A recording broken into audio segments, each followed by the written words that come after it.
The Story of Jacob and Esau by Edna Bonsu. There once lived a couple in the land of Canaan named Isaac and Rebekah. Now this couple, though faithful to God, had trouble bearing children. One day Isaac decided to pray to God on his wife's behalf. After a few years, God blessed the couple with two twin boys.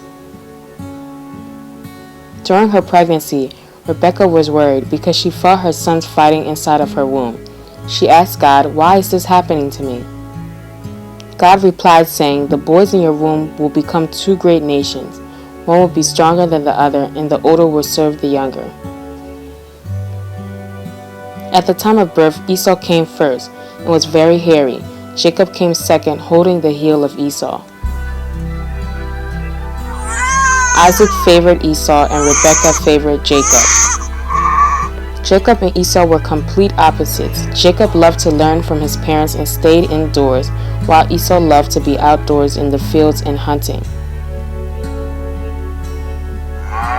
One day, Esau went out for a hunt. He came back dying of hunger. "I'm about to die of hunger. Please give me some of your stew." "I'll give you my stew if you give me your birthright." Esau foolishly gives his birthright for stew. Scene 2. The Blessing.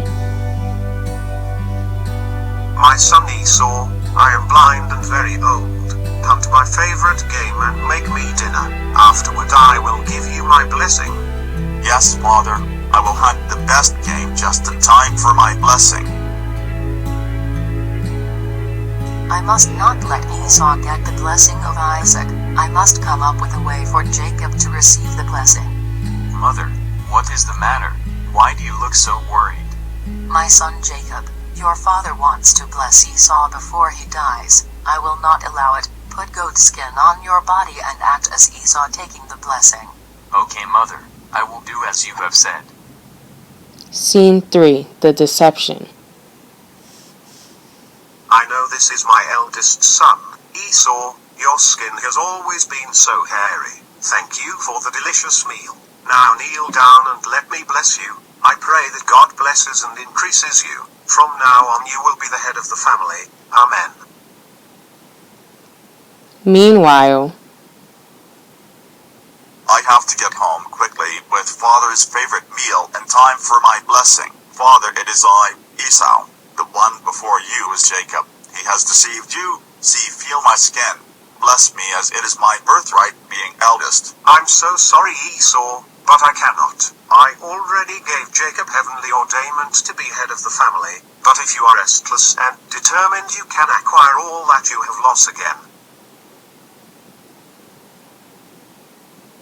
"You will surely rule this day. How dare you take my rightfully owned blessing?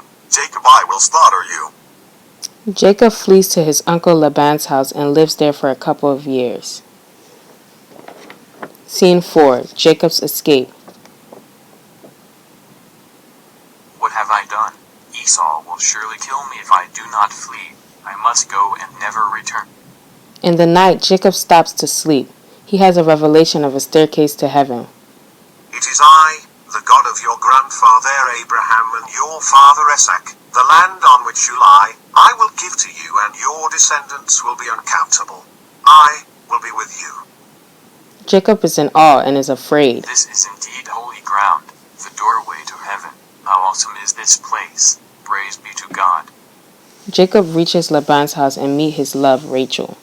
"What a beautiful woman! I will surely marry her." He plans to ask her father to marry her. "Can I please have the honor of wedding your daughter Rachel?" "No, you must marry Leah, her older sister. If you still want Rachel, you have to work for me for 20 years. Jacob marries Leah but still is in love with Rachel. Jacob toils day and night for 20 years in order to marry his love, Rachel. 20 years later, Jacob finally earns Rachel's hand in marriage. "Finally, my prince has come to marry me." Over the years, Jacob becomes very wealthy and acquires many possessions. He has 11 children. "God has truly blessed me, just as he had promised my parents. I must go back to my parents' home to reconcile with my brother. Scene 5. The struggle with God. Jacob and his wife journey back to Canaan. At night, Jacob fights with a mysterious man. It's God in disguise. I know that you are God disguised as a man. Bless me or I will not go. Behold, I have indeed blessed you. Your name will no longer be Jacob, but instead Israel. Go in peace. God blesses Jacob and changes his name to Israel. He continues his journey back to Canaan the next day with his wives. Please, Esau, forgive me. I have come with half of my possessions as a gift for you. My brother Jacob, I have forgiven you. God has blessed me so richly. Let us live in peace. Jacob and Esau reconcile and live in peace as brothers once again.